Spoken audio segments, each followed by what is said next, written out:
మనం యుద్ధం చేస్తూ ఉండేది ఒక చంద్రబాబుతోనే కాదు, ఒక ఈనాడు, ఒక ఆంధ్రజ్యోతి, ఒక TV5, ఓ చెడిపోయి ఉన్న ఓ ఎల్లో మీడియా వ్యవస్థతో కూడా యుద్ధం చేస్తూ ఉన్నాం. కాబట్టి అటువైపు నుంచి అబద్ధాల మీద అబద్ధాలు చెప్పుకుంటూ వచ్చే ప్రయత్నాలు జరుగుతూనే ఉంటాయి. కాబట్టి నాణ్యానికి రెండో వైపును కూడా అప్పుడప్పుడు తెలియజెప్పే కార్యక్రమాలు కూడా జరుగుతూ ఉండాలి.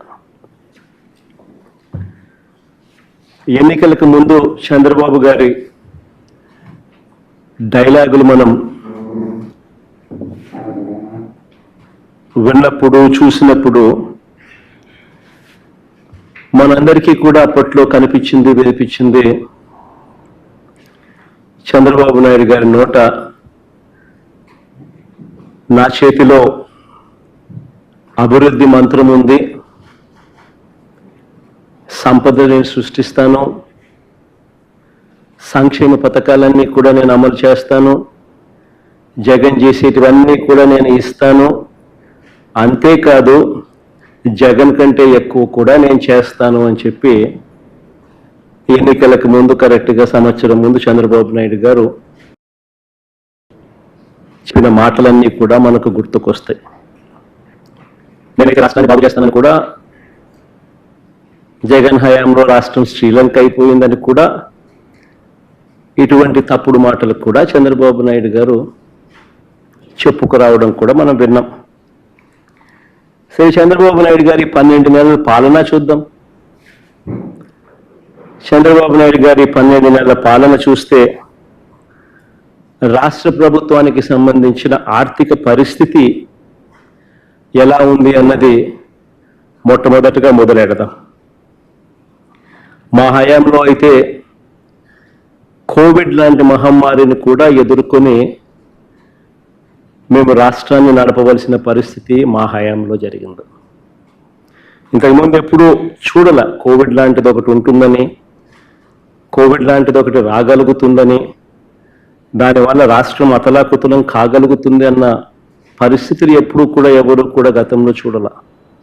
కానీ అలాంటి పరిస్థితుల్లో కూడా రాష్ట్రాన్ని మేము గొప్పగా నడిపామని కూడా చెప్పవచ్చు.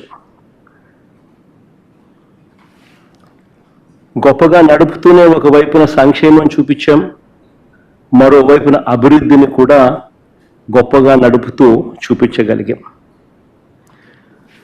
మా ప్రభుత్వంలో దేవుడి దయతో, ప్రజలందరి చల్లని దీవెనలతో మేము చేయగలిగిన మంచి వల్ల ప్రజల కొనుగోలు శక్తి పెరిగింది, పెట్టుబడులు కూడా దానివల్ల పెరిగాయి. ఈ రెండింటినీ ప్రామాణికంగా తీసుకుని ప్రతి అడుగు కూడా మేము అప్పట్లో వేయడం జరిగింది. కానీ చంద్రబాబు గారి పాలన చూస్తే, ఈ సంవత్సర కాలం పాలన తన పాలన చూస్తే, కాగ్ విడుదల చేసిన నివేదికను గమనించినట్లయితే ఎక్కడా కూడా అభివృద్ధి కనిపించదు, ఎక్కడా కూడా సంక్షేమం ఊసే అంతకన్నా ఎక్కువ కూడా కనిపించదు.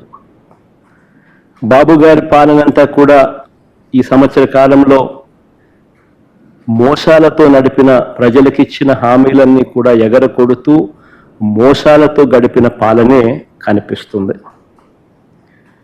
రాష్ట్రానికి సంబంధించిన ఒకసారి స్టేట్స్ ఓన్ రిసోర్సెస్ SOR ఒకసారి గమనించినట్లయితే టేబుల్ మీ అందరి ముందర కూడా టేబుల్ కూడా చూపిస్తా ఉన్నాం.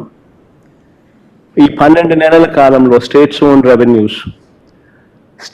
రెవెన్యూస్ కనుక గమనించినట్టయితే అంటే tax revenues, non tax revenues, ఈ రెండింటినీ కలిపితే స్టేట్స్ ఓన్ రెవెన్యూస్ అంటారు. ఈ రెండింటినీ కూడా, ఈ స్టేట్స్ ఓన్ రెవెన్యూస్ని ఒకసారి గమనించినట్టయితే రాష్ట్ర ప్రభుత్వానికి సంబంధించి పనితీరు ఎలా ఉంది అని అంటే కేవలం 3%, 3.08% మాత్రమే గ్రోత్ రేట్ కనిపిస్తూ ఉంది. ఇది ఎందుకు అంత ఇంపార్టెంట్ ఆస్పెక్ట్ అని అంటే, ప్రజల కొనుగోలు శక్తి, దీంతో పాటు పెట్టుబడులు తగ్గాయనడానికి ఈ డేటా ఒక ఇంపార్టెంట్ నంబర్ కింద ఈ డేటా కనిపిస్తుంది. అదే ఒకసారి దేశం వైపు ఒకసారి చూస్తే ఇంకా ఆశ్చర్యం కల్పిస్తుంది. దేశం తీసుకుంటే దేశంలో దేశానికి సంబంధించిన gross tax revenues, non tax revenues దేశానికి సంబంధించి చూస్తే లాస్ట్ ఇయర్ కన్నా ఈ సంవత్సరం ఏకంగా 13.76% గ్రోత్ రేట్ కనిపిస్తుంది. అది ఈ పక్కన రైట్ సైడ్ దేశానికి సంబంధించిన డేటా. అందులో 32,50,181 non tax revenues and non tax revenues of central government ఉంటే 2025 ఫైనాన్షియల్ ఇయర్లోకి వచ్చేసరికి ఫిబ్రవరి 2025కి వచ్చేసరికి 36,97,545 అంటే 13.76% పెరుగుదల కనిపిస్తుంది. మన రాష్ట్రంలో చూస్తే కేవలం 3.08% మాత్రమే స్టేట్స్ ఓన్ రెవెన్యూస్ పెరుగుదల కనిపిస్తూ ఉంది. మరి ఇంత దారుణంగా చంద్రబాబు నాయుడు గారి పనితీరు ఉంది అని చెప్పడానికి ఇదొక నిదర్శనం. ఎందుకనంటే రాష్ట్రానికి సంబంధించి రావాల్సిన ఆదాయాలన్నీ రాష్ట్ర ఖజానాకు రావడం లేదు. ఇవన్నీ చంద్రబాబు నాయుడు గారు అని గజదొంగల ముఠ జోబుల్లోకి పోతా ఉందన్న దానికి ఒక ప్రస్ఫుటమైన నిదర్శన ఈ డేటా. ఇదే మాదిరిగా ఇంకొక డేటా కూడా ఒకసారి గమనిస్తే చంద్రబాబు నాయుడు గారి హయాంలో అప్పులు ఎంత తీసుకొచ్చాడు, దీనికన్నా ముందు ఫిగర్ ముందు స్లైడ్. చంద్రబాబు నాయుడు గారి హయాంలో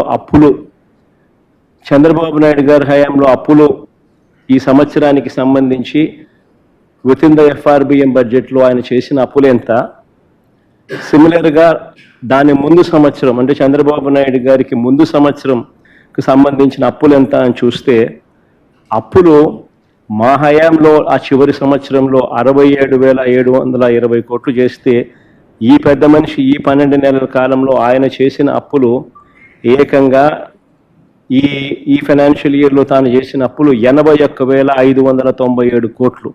అంటే 30% అధికంగా ఈ పెద్ద మనిషి చంద్రబాబు నాయుడు గారు అప్పులు రాష్ట్ర ప్రభుత్వం మీద మేము చేసిన అప్పుల కన్నా అదనంగా బారో చేశాడు క్లియర్ కట్గా అని చెప్పి కనిపిస్తూ ఉంది. ఇదంతా నేను బడ్జెట్ బోరోయింగ్స్ చెప్తా ఉన్నా.